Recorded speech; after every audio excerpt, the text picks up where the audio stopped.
All right, welcome to this explainer on anesthesia for rhinological surgery. Now, if you're gearing up for your finals, this is absolutely for you. We're going to break down exactly what you need to know to handle these common but, let's be honest, kind of tricky cases safely and effectively.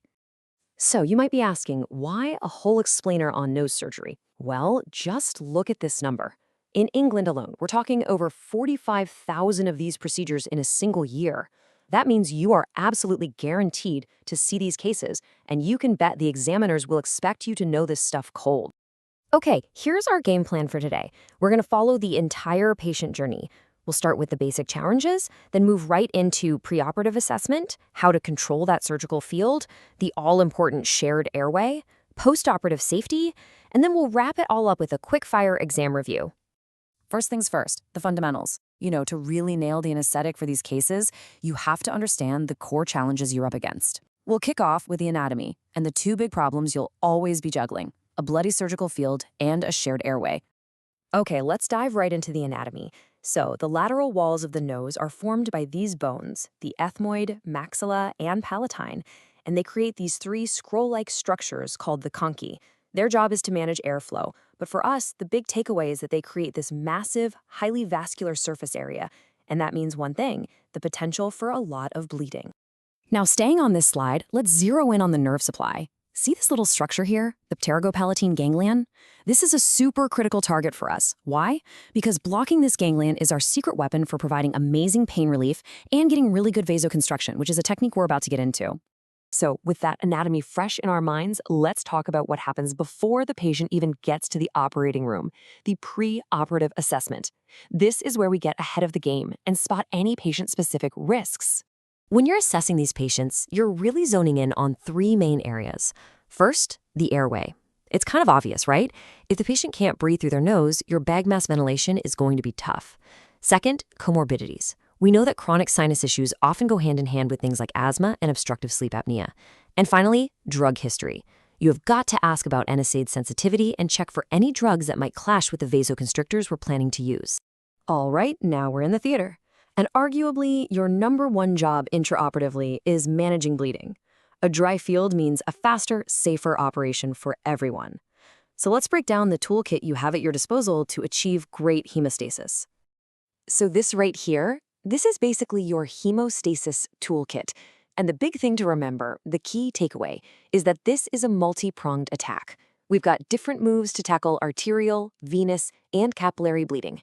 There's no single magic bullet. Success comes from hitting it from all sides.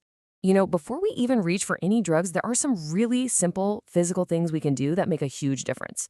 Just tilting the head up 10 to 20 degrees. That's just using gravity to your advantage to reduce venous pressure. And like we said before, a well-placed block of that pterygopalatine fossa is just fantastic for both controlling bleeding and for post-op pain. And here it is, a classic exam question, your choice of topical vasoconstrictor. For years, Moffitt's solution, which has cocaine in it, was the go-to. The problem, of course, is that cocaine carries some pretty significant cardiotoxic risks.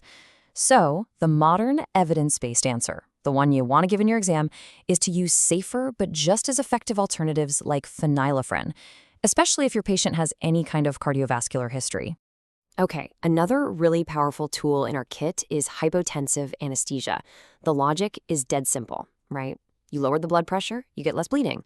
But, and this is a big but, it is always a balancing act. You have to improve the surgical view without starving vital organs like the brain and the heart. So while a map of 50 to 65 is a common target, you've really got to tailor that to your specific patient. Okay, listen up because this is a huge point for your exams. TIVA versus your typical gas anesthesia. The evidence is now overwhelmingly in favor of total intravenous anesthesia with propofol, and it all comes down to physiology. TIVA actually dampens down sympathetic tone, which helps control bleeding. Volatile gases, on the other hand, can do the opposite. They cause vasodilation everywhere, which can actually make nasal bleeding worse. The research is clear. TIVA gives a better surgical field. Okay, so we've got a handle on hemostasis. Now let's switch gears to that other massive challenge, the shared airway. Your choices here are absolutely vital for keeping the patient safe. So when it comes to your airway device, it's all about weighing the risks. For your standard, straightforward day case, something like a reinforced LMA is probably fine. But if you've got a higher risk patient, think obesity, bad reflux, or just a really long or bloody procedure, a cuffed tracheal tube is absolutely the safer bet. It's always worth remembering the big NAT4 study, which really highlighted the extra risks of using supraglottic airways in obese patients. All right, let's talk about throat packs. You see them used all the time to soak up blood. But here's the scary part. If one gets left behind, it's what the NHS calls a never event. And that name says it all. It is something that should absolutely never, ever happen. And, the official guidance on this is crystal clear. Back in 2018, a big group of experts from all the relevant colleges got together. They basically said, look, there's no real proof these things help, but the risk if you forget one is catastrophic airway obstruction. So we just can't recommend that anesthetists put them in routinely anymore. Now that said, if a surgeon decides a pack is absolutely essential and they put it in themselves, then there is a non-negotiable 3-point safety check you have to follow. 1, a visual check. You need to see a bit of it. 2, a written check. It goes on the swab board. And 3, it has to be mentioned out loud during the WHO checklist before the patient leaves the room. Okay, the surgery's done, the surgeon's happy, but we are not out of the woods yet. That moment of emergence, waking the patient up from a deep anesthetic, is packed with its own set of very specific dangers. So before you even think about reversing the anesthetic, there is one step that is absolutely 100% critical. You have to meticulously, and I mean meticulously, suction out the back of the throat. Blood can pool back there and form a solid clot, sometimes called a Corner's clot. If that thing dislodges while the patient is waking up, it can cause sudden fatal airway obstruction. Tragically, this isn't just a theoretical risk. The NAP4 report documented 2 deaths from this exact scenario. So your mantra has to be a dry airway before emergence, no exceptions. All right, let's bring it all home with a rapid-fire review. If you're cramming for an exam, this is the slide. These are the absolute must-know points you need to have locked in. Here they are. Number 1, hemostasis isn't one thing, it's a whole strategy. 2, TIVA is your friend here. It's hands down better than gas for a clean surgical field. 3, ditch the cocaine. Modern, safer vasoconstrictors like phenylephrine work just as well. 4, throat packs. The official line is, don't put them in routinely. And number 5, maybe the most important, always suction that pharynx until it's bone dry before you wake the patient up. Master these 5 points and you'll be in great shape.